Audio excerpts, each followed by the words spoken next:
तो welcome hunters, तुम्हें जो है नाम तो जरूर सुन के रखा हुआ होगा, हंटर संग जिन वू। देखो अब ये वो नाम जो कि सोलो लेवलिंग के वर्ल्ड का सबसे वीकेस्ट हंटर था, और जैसे ही उसे सिस्टम की पावर मिलती है वो जो है वर्ल्ड का टॉप क्लास का हंटर बन जाता है, जो कि अपने यूनिवर्स का सबसे स्ट्रॉन्गेस्ट कैरेक्टर है।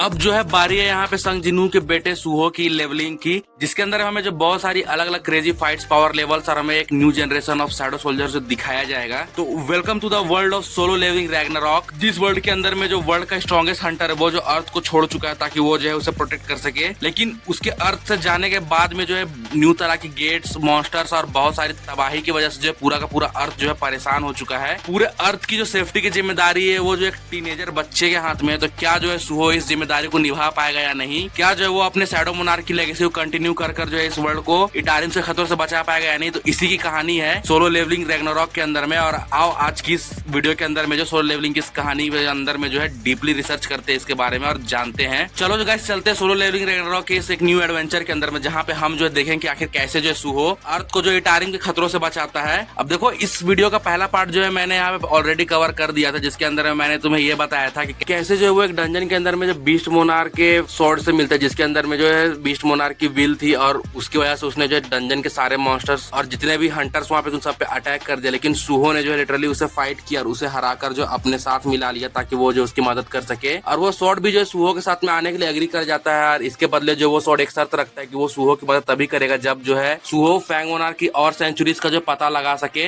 और इसी चक्कर में जो है वो लोग सुहो के साथ मिलकर जो एक फील्ड टाइप डंजन के अंदर में आते हैं, जो फील्ड टाइप डंजन जो है हाइना गिल्ड के कब्जे में था। और वहां पे हम देखते हैं कि कुछ बंदों को जो है किडनैप कर हाइना गिल्ड के बंदे उस डंजन के अंदर में लेके आ जाते। अब देखो हाइना गिल्ड के बंदों ने उन बंदों क्यों किडनैप किया था और उनसे वो क्या आगे करने वाली है, तो हमें इस चैप्टर के अंदर पता चलेगा। साथ ही जो है यहीं से जो आगे स्टोरी कंटिन्यू होती है, यहाँ पे हम देखते हैं कि जो हाइना गिल्ड के बंदे थे वो जो उन बंदों से बहुत बुरा सलूक कर रहे होता है। ये देखकर सुहो जो आउट ऑफ कंट्रोल हो जाता है, बेरू से रोकने की कोशिश करता है कि उन्हें जो अभी अपने काम पे ध्यान देना चाहिए, लेकिन सुहो जो आउट ऑफ कंट्रोल होकर जो तुरंत वहां पे चला जाता है। उन लोगों को बचाने के लिए जो वहां पे उस बंदे पे अटैक कर देता है। एक अटैक के अंदर में जो उस बंदे को लिटरली वो डाउन कर देता है जिसने जो उन बंदों को पकड़ा हुआ था। और ये देखकर जो बाकी सारे जो हाइना गिल्ड्स के बंदे थे वो जो यहाँ पे एक्शन में आ जाते हैं। और जैसे ही जो सुहो को ये चीज रियलाइज होती है वो डर जाता है, तुरंत वो अपने एक शैडो सोल्जर को बुलाता है और उसकी शैडो को यहाँ मैनिपुलेट करके एक मास्क में कन्वर्ट कर लेता है। फिर वो मास्क पहनकर जो है उन बंदों को यहाँ पे कुछ कहता है। जब हाइना गिल्ड के सारे बंदे एक्टिव होकर जो सुहो पे अटैक करते हैं, सुहो उन लोगों को बहुत इजीली जो है हैंडल कर लेता है, एक एक करके सबको जो है बहुत बुरी तरीके से मारता है। उन सभी लोगों को लास्ट के अंदर में बांध करके जो एक जगह पे जमा कर देता है। जिन लोगों को हाइना गिल्ड के बंदों ने किडनैप किया तो सुहो उन लोगों को जो है वापस उनकी जगह पर जो भेज देता है और आगे जो एक्शन लेने के उस डंजन में एक्सप्लोर करने चला जाता है। सुहो जैसे ही जो आगे बढ़ता है वो एक गैराज के अंदर में जाता है और वहाँ का सीन देखकर कहते वो शॉक्ड रह जाता है। वहाँ पे एक प्रिजन टाइप की बनी हुई जिसके अंदर किसी को रखा गया था।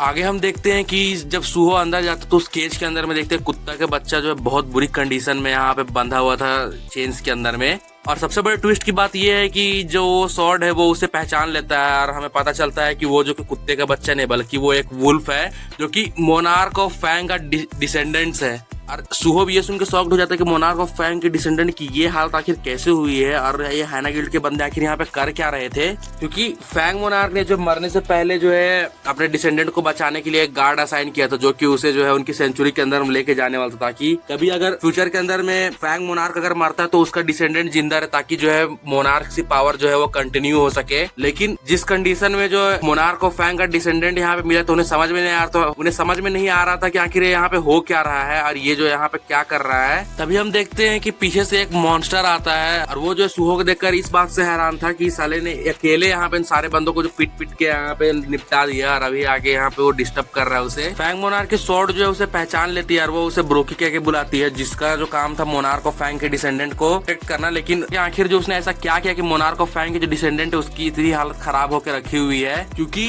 जो ब्रोकी है उसे जो असाइन किया गया था मोनार्क ऑफ फैंग के डिसेंडेंट को जो है सेफ जगह पे ले जाने के लिए, लेकिन उसकी हरकतों की वजह से यहाँ पे देख सकते हो कि उसके डिसेंडेंट की हालत कितनी ज्यादा खराब हो चुकी है। हम देखते हैं कि जैसे ही जो ब्रूकी को यह ध्यान में आता है कि मोनार्क ऑफ फैंग का डिसेंडेंट जो सुहो के हाथ में, तुरंत जो है वो सुहो पे आता है और उसे अटैक करके जो मोनार्क के डिसेंडेंट को अपने पास कैप्चर करके रख लेता है। और ये अटैक इतनी तेजी से यहाँ पे ब्रोकी ने किया था कि लिटरली सुहो जो है 3-4 कंटेनर दूर जाके जो है दीवार तोड़ते हुए बाहर जा गिरता है। जब वो स्वॉर्ड ब्रोकी से वापस क्वेश्चन करने लगता है कि आखिर उसने जो है ऐसा क्यों कि उसने मोनार्क ऑफ फैंग को धोखा क्यों दिया, तो इस पर जो है ब्रोकी ये बताता है कि मोनार्क ऑफ ऑफ फैंग जो है बहुत ज्यादा कायर था, वो हमेशा उससे नफरत करता था, लेकिन वो जो उसके सामने कुछ कर नहीं सकता था, इस वजह से उसे घुटने टेकने पड़े। लेकिन जब फैंग मोनार्क मर चुका है तब जो है वो अपनी पावर को गेन कर सकता है। इसके लिए वो जो है मोनार्क ऑफ फैंग के डिसेंडेंट का ब्लड जो है हमेशा यूज करता रहता है, ताकि इससे जो है उसे पावर मिल सके। और इसी चक्कर में जो है मोनार्क ऑफ फैंग के डिसेंडेंट की जो ये हालत होके रखी हुई थी, और जब ये चीज सुनता है वो सॉर्ड तो बहुत ज्यादा गुस्सा हो जाता है। फिर बेरू जो है यहाँ पे मोनार्क ऑफ फैंग के डिसेंडेंट को सुहो के साथ मिलकर जो किसी तरीके से साइड कर लेता है, और फिर वो सॉर्ड और सुहो मिलकर जो है ब्रोकी पे अटैक कर देते हैं। जब ये चीज ब्रोकी देखता है तो वो बहुत ज्यादा गुस्सा हो जाता है, और वो जो है यहाँ पे सुहो को मारने का डिसाइड करता है। और तुरंत इसी के चक्कर में सुहो के सिस्टम में एक नोटिफिकेशन आता है कि उसे जो है यहाँ पे सर्वाइवल क्वेस्ट करना है, और उसे जो है ब्रोकी को टेक डाउन करना है, ताकि वो जो अपनी सेफ्टी सिक्योर कर सके। अब देखो इसी चक्कर में जो है यहाँ पे ब्रोकी और सुहो के बीच में फाइट छिड़ जाती है, लेकिन सुहो चाहे कितनी भी कोशिश कर ले वो जो है ब्रोकी को ओवर पावर नहीं कर पा रहा था, और ब्रोकी उस पर हमेशा भारी पड़ रहा होता है। और ब्रोकी के कुछ अटैक्स के अंदर में सुहो की बहुत ज्यादा हालत खराब हो जाती है, लेकिन किसी तरीके से यहाँ पे सुहो ब्रोकी को स्टैब करने में कामयाब हो जाता है। और अब उसे लग रहा था कि अब जो सब चीज खत्म हो चुका है, लेकिन यहाँ पे हम देखते हैं कि ब्रोकी जो गुस्से के अंदर में आता है, रेज के अंदर में वो जो है सुहो की तलवार को तोड़ देता है, और सुहो को भी जो इतनी जोर का पंच मारता है कि वो जो बहुत दूर जाके गिरता है। इसकी वजह से सुहो जो इतना ज्यादा डैमेज हो जाता है कि उसकी हालत बहुत ज्यादा खराब हो जाती है। और फिर हम देखते हैं मोनार्क ऑफ फैंग के उस स्वॉर्ड को, जो कि उसके बारे में सोच रहा होता है। और जैसे ही जो है वो यहाँ पे देखता है कि सुहो जो अकेले फाइट कर रहा है ब्रोकी से, ताकि वो जो है मोनार्क ऑफ फैंग के डिसेंडेंट को बचा सके, तो वो स्वॉर्ड जो है अपनी सारी एनर्जी को जो है मोनार्क ऑफ फैंग के डिसेंडेंट के अंदर में जो है ट्रांसफर कर देता है, क्योंकि मोनार्क ऑफ फैंग का डिसेंडेंट जो बहुत ज्यादा कमजोर दिख रहा होता है। जैसे ही जो है ये चीज होती है, उसकी जो है पावर्स यहाँ पे ग्रो हो जाते हैं, उसके सारे वुंड्स जो हील हो जाते हैं। ये देखकर बेरू भी जो बहुत ज्यादा शॉक्ड हो जाता है। अब देखो यहाँ पे सुहो की एचपी जो है ऑलमोस्ट खत्म ही हो चुकी थी, और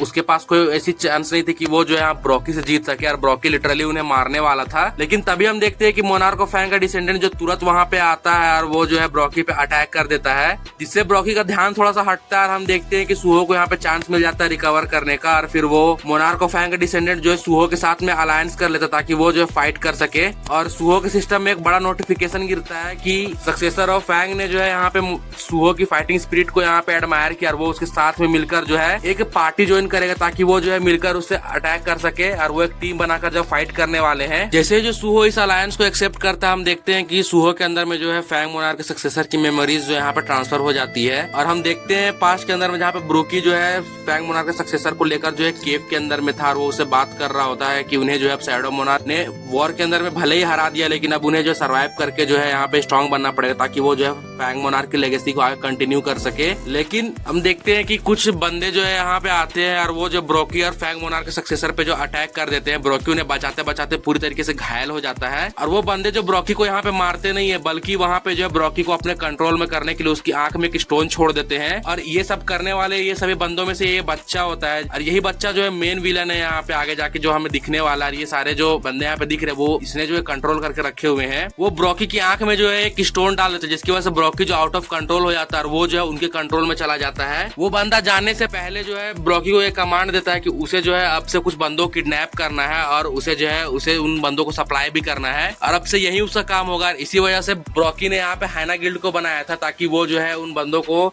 किडनैप करके लाया और उन बंदों को दे सके। और ये कोई और नहीं, ये इटारिम्स के अपोस्टल्स थे, जो कि अर्थ पे आ चुके थे, ताकि वो जो है यहाँ पे दुनिया पे कब्जा कर सके। जब उन्होंने ब्रोकी के दिमाग में वो जो स्टोन डाला था, तभी जो ब्रोकी की मेमोरीज जो ट्विस्ट हो चुकी थी, और उसका जो आइडियोलॉजी था कि उसे जो फैंग मोनार्क को डिसेंडेंट को बचाना है, वो जो मोटिव है यहाँ पे चेंज हो जाता है। तभी से जो है यहाँ पे ये सारी हरकतें यहाँ पे चालू होती है। और जब सुहो ये चीज रियलाइज करता है इसके पीछे जो उन अपोस्टल्स का हाथ है, तो सुहो बहुत ज्यादा गुस्सा हो जाता है, और उसे ये भी पता था कि फैंग मोनार्क का जो सक्सेसर है वो ब्रोकी पे हमला करके उसे मारना नहीं चाहता, बल्कि उसे जो बचाना चाहता है। लेकिन हम देखते हैं कि ब्रोकी की मेमोरीज पूरी तरीके से यहाँ पे ट्विस्ट हो चुकी थी, इसी वजह से वो जो है कुछ सुनने को तैयार नहीं, तो वो जो है उन पर पूरी तरीके से अटैक करने के लिए रेडी था। और फिर सुहो को यहाँ पे एक और न्यू मिशन मिलता है कि उसे जो है मोनार्क्स के जितने भी डिसेंडेंट्स है, यानी कि जितने भी 8 मोनार्क्स है, उनके सभी डिसेंडेंट्स को सुहो को यहाँ पे खोजना है, और उनके साथ में अलायंस बनानी है, ताकि वो जो स्ट्रॉन्ग बन सके। यहाँ पे सुहो को जो है एक बॉन्ड स्किल मिलती है मोनार्क ऑफ फैंग के डिसेंडेंट के साथ में, और वो जब उसे मर्ज होता है, तब हम देखते हैं कि यहाँ पे सुहो की एक न्यू पावर्स जो है अनलॉक होती है।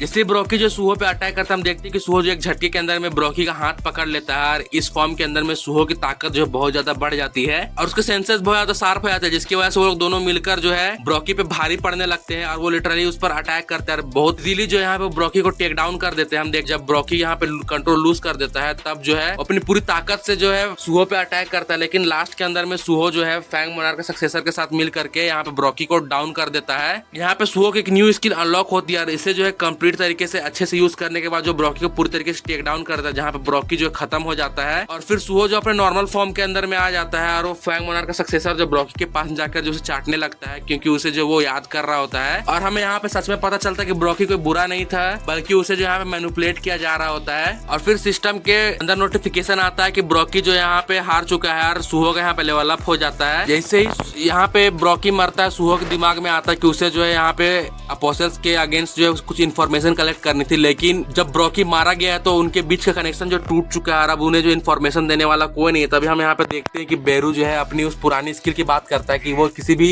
मरे हुए बंदे की बॉडी खाकर उसकी मेमोरीज को इनहेरिट कर सकता है और बेरू ठीक यही करता है। दूसरी तरफ हम देखते हैं कि सुहो जो है फैंग मोनार्क के सक्सेसर को लेकर जो है शैडो डंजन के अंदर में चला जाता है। बेरू अपना काम करने के बाद जब वापस आता है तब हम देखते हैं कि फैंग मोनार्क का सक्सेसर जो है यहाँ पे सुहो को एक नाम सजेस्ट करने के लिए कहता है उसके लिए। तब यहाँ पे सुहो जो एक नाम उसको सजेस्ट करता है। तुम सोच सकते हो कि सुहो ने क्या नाम सजेस्ट किया होगा, और वो भी इसीलिए क्योंकि उसके फर जो है ग्रे कलर के थे। और ये सुनकर बेरू भी जो शॉक्ड हो जाता है और वो उसे जिनवू से कंपेयर करता है क्योंकि जिनवू की भी जो नाम रखने की जो स्किल्स थी बिल्कुल ऐसे ही थी। वेल अब मजाक से आगे बढ़ते हैं। अब यहाँ पे देखो सुहो जो है फैंग मोनार्क के सक्सेसर को अपने शैडो डंजन के अंदर पार्ट बना लेता है और सिस्टम के अंदर नोटिफिकेशन आता है कि जो शैडो डंजन की जो एक पार्ट है वो जो फैंग मोनार्क के सक्सेसर के जगह के रूप में काम करेगी और वो लोग अब मिलकर यहाँ पे काम करने वाले थे। इसके बाद फिर हम देखते हैं कि ग्रे और सुहो मिलकर जो है थोड़ा बहुत यहाँ पे लेवल अप करते, बहुत सारे गोब्लिन्स को मारते हैं और उन्हें जो है एक हिडन क्वेस्ट रिवार्ड मिलती है जिसके अंदर में सुहो को एक गॉन्टलेट मिलता है और सुहो जो है उस गॉन्टलेट को यूज करने के सोच रहा होता है, लेकिन हम देखते हैं कि ग्रे बहुत थक जाता है। इसी वजह से सुहो जो रेस्ट करने का डिसाइड करता है और बेरू फिर वहां पे उसे ये बताता है कि हाइना गिल्ड को स्टार्ट करने में ब्रोकी की मदद जिस बंदे ने की थी वो जो अपोस्टल से जो कनेक्टेड हो सकता है, तो अब उन्हें जो है उस पर टारगेट करना होगा और वो कोई और नहीं बल्कि रिपर गिल्ड का वाइस गिल्ड मास्टर था। और ये वही बंदा जिसे जो सुहो ने सोलो लेवलिंग के एनिमे के अंदर में जो यहाँ पे उसकी बेइज्जती करके रखी हुई थी वो, और वो कोई और नहीं बल्कि जो है वो जिन्हो का बड़ा भाई था